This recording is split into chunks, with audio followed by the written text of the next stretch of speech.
Hello everyone. Hope all of you are fine and studying. In last classes, I discussed about commercial and non-commercial activities or economic and non-economic activities. In those activities, business, profession and employment are different modes of commercial activities. Now, let's concentrate on only business as you are studying commerce and business will be mostly studied. So let's move to now a narrow field called business activities. So what is business? Many scholars and researchers have given their own definitions of business, but generally business means those activity through which production, distribution of goods are done, and those goods are exchanged between buyers and sellers. So basically, business is an activity which is related to exchange of goods and services with a motive of profit.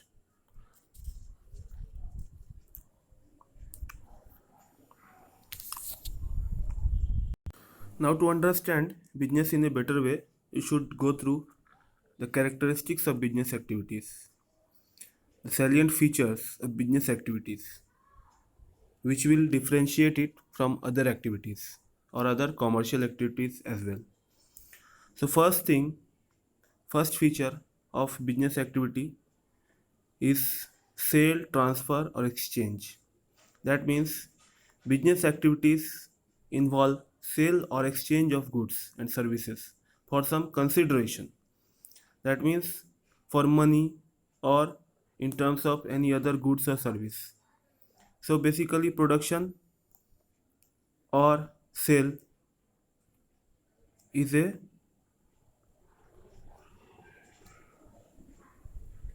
necessary feature of business activities.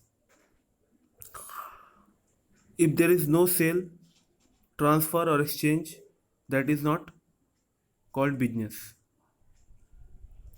Like distributing goods. A company has produced some goods and it is distributing without any money, then that is called charity. That may not be called business. In every home, housewives cook food for personal consumption as well as for their family. That is not business. That is a human activity, but that is not business. So, first thing is there must be sale, transfer, or exchange of goods. Second thing is dealing in goods and services. Every business enterprise produce or buys goods and services for selling them to others. Goods may be final goods or maybe intermediary goods, but there must be some goods or services. Without goods and services, no business activity can be termed as a business activity. Regular dealings. It is also an inherent feature of business. There should be regular dealings of the product or service in which people are dealing. Like someone sells his old used vehicle, or somebody sells his land or his house. That is also exchange of goods, that is being dealt in goods, but that cannot be termed as business since it is not regular. One time occurring is not business. Fourth feature is profit motive. There must be some profit motive. If somebody is producing some goods and distributing it without any profit, without an intent to have profit, then that cannot be termed as business. Like government sometimes buys grains, food grains, and other necessary items from farmers or private enterprises, and it provides that food grains to public on a subsidized price. That means at a lesser price.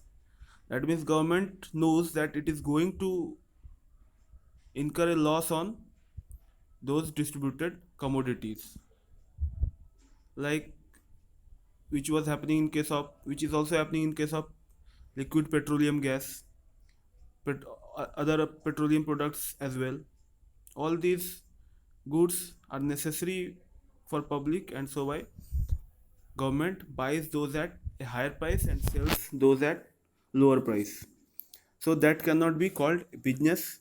Exchange of goods is happening there, regular dealings are also there, but if profit motive is not the basic motive, then that cannot be termed as business. Another point is creation of utilities. A business makes goods more useful to satisfy human wants. We have talked about this in last classes. Time, place, form, and position utilities can be created by different kind of businesses. So there must be some creation of utility for which the consumer will pay the price. Sixth point is economic activity. Business is an economic activity, and it's not about only distribution of goods, only exchange of goods, only regular dealings, but it is an economic activity and it's a part of society, and it reflects the aspiration, values, and beliefs of people. So, business may be described as a socio-economic function. Another thing is risk. Risk is an inherent feature of business activities. If there is a business, then there is every chance of risk, like loss of capital, changes in demand, theft, fire, natural calamities, obsolescence of the present products, bad debts. All these are examples of the risk associated with the business. So, you can see these are the characteristics of business. Now, let's move to the classification of business activities. The business activities are basically divided into two parts: industry and commerce. So, industry basically means production or manufacture of any goods. So, that is called industry. And when only exchange of goods occur, or there are some activities which support the industries or trade, that is called trade and auxiliaries to trade respectively. So we will see now the classification with bird's eye view. So again, industry and commerce are divided into sub parts. We will deal it with detail in the next classes, but I'm giving you a synopsis now. So industry, first thing is extractive industry, like extraction of natural resources, and basically when the materials are extracted from beneath the surface of the earth or sea, then that is called extractive industry. Genetic industries. Genetics industry is from the word genes. So basically, genetic industry is related to reproduction or multiplication of certain species of plants and animals to earn profit from their sale.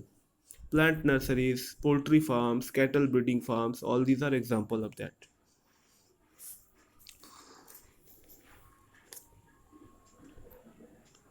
Third one is manufacturing industries. Manufacturing industries are basically related with transformation or transformation of raw materials into semi-finished or finished goods or creation of farm utility. That means by using the raw materials, the business enterprise which is involved in manufacturing activities transform the product into a useful product, and that's why it's called manufacturing industries. Then comes construction industries. Construction industries means construction of buildings, bridges, roads, dams. So basically, these industries use bricks, steel, cement, sand, etc. as their raw material, and they construct something which was not in picture. Then we will see different parts of commerce. Trade.